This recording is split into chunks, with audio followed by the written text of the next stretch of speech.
প্রিয় শিক্ষার্থী বন্ধুরা, আজকে আমি নবম ও দশম শ্রেণীর চতুর্থ অধ্যায় সূচক ও লগারিদমের বেসিক বিষয় আলোচনা করব। তো 5 স্কোয়ার সমান হচ্ছে 5 ইন্টু 5 ইজ ইকুয়াল টু 25। এই 5 হচ্ছে বেস বা ভিত্তি, আর এই 2টাকে আমরা এক্সপোনেন্ট বলতে পারি, ইন্ডেক্স, পাওয়ার, সূচক, ঘাত এগুলো বলতে পারি। অর্থাৎ A to the power N এ হচ্ছে বেস বা ভিত্তি, আর এন হচ্ছে এক্সপোনেন্ট বা ইন্ডেক্স বা পাওয়ার, সূচক বা ঘাত।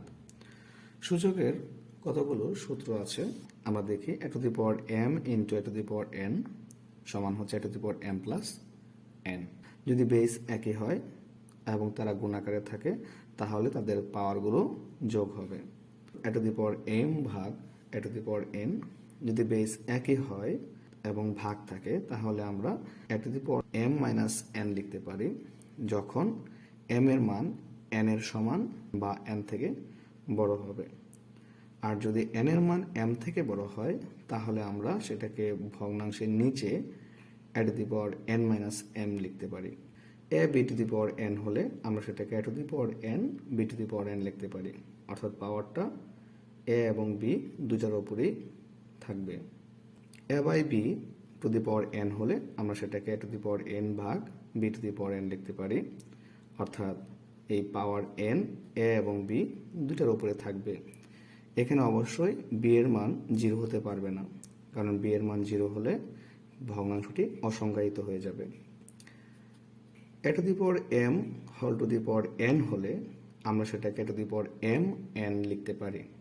অর্থাৎ যদি কোনো বেসের উপর পাওয়ার থাকে এবং তার উপরে আবার পাওয়ার থাকে তাহলে সেই পাওয়ারগুলো গুণ হবে। A to the power 0 equal to 1।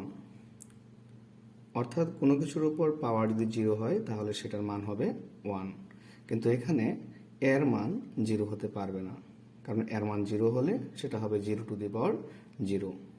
এই 0 টু দি পাওয়ার 0 হচ্ছে অসংজ্ঞায়িত, যার কোনো মান নেই।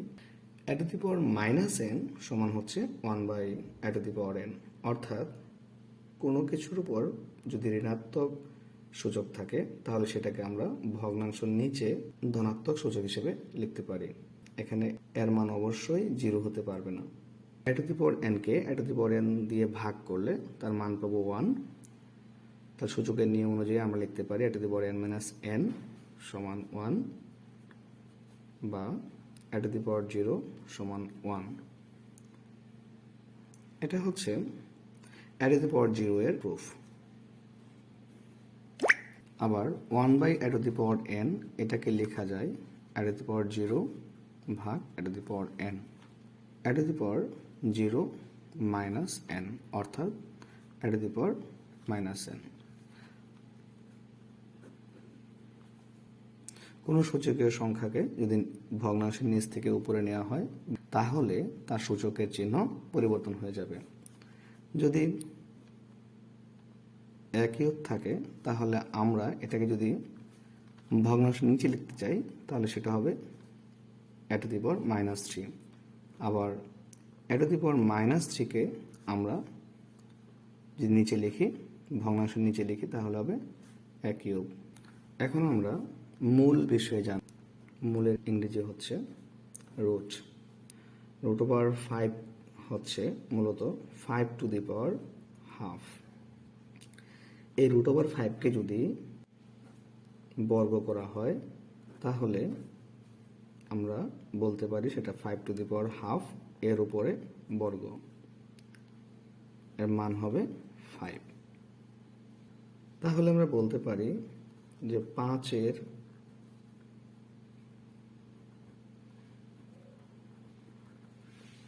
বর্গমূল মানে হচ্ছে দ্বিতীয় মূল। 5 এর বর্গমূল মানে হচ্ছে দ্বিতীয় মূল সমান রুট ওভার 5 বা 5 টু দি পাওয়ার হাফ। আমরা এটাও বলতে পারি যে রুট ওভার 5 বা 5 টু দি পাওয়ার হাফ হচ্ছে 5। রুট ওভার 5 সমান বা 5 টু দি পাওয়ার হাফ এর বর্গ বা দ্বিতীয় ঘাত হলো 5, কারণ আমরা √5 বা 5 কে যদি বর্গ করি তাহলে 5 পাই। একইভাবে কিউব √5 কে আমরা 5⁻1/3 লিখতে পারি। তো এই সংখ্যাটিকে যদি আমরা ঘন করি তাহলে এর মান পাবো 5। তাহলে বলা যায় যে 5-এর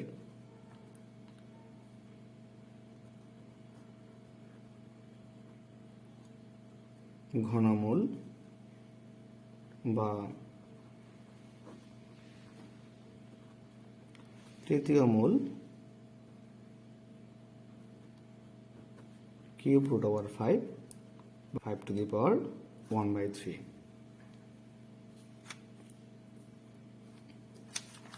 আবার কিউব √5 বা 5⁻3 এর তৃতীয় ঘাত 5। একইভাবে যদি কোনো একটা সংখ্যা a এর nth √কে আমরা লিখতে পারি a⁻1/n, এবং এটাকে যদি আমরা nth পাওয়ার করি তাহলে এর মান পাবো a। এক্ষেত্রে আমরা বলতে পারি a এর n-তম মূল nth √a বা a⁻1/n এবং nth √a বা a⁻1/n এর n-তম ঘাত a। আশা করি বিষয়টা বুঝতে পেরেছ। আরেকটা বিষয় যে যদি a⁻x a⁻y হয় তাহলে আমরা লিখতে পারি x y, কিন্তু এখানে শর্ত হলো এর মান অবশ্যই 0 থেকে বড় হতে হবে, আবার এর মান 1 হতে পারবে না, এবং a⁻x সমান b⁻x হলে আমরা এই ক্ষেত্রে লিখতে পারি a সমান b। এখানে শর্ত হলো এর মান 0 থেকে বড় এবং b এর মান 0 থেকে বড়, আর x is not equal to 0। আজকে এ পর্যন্তই। পরবর্তী ক্লাসে আমরা অনুশীলনীর এবং উদাহরণের অঙ্কগুলো আলোচনা করব।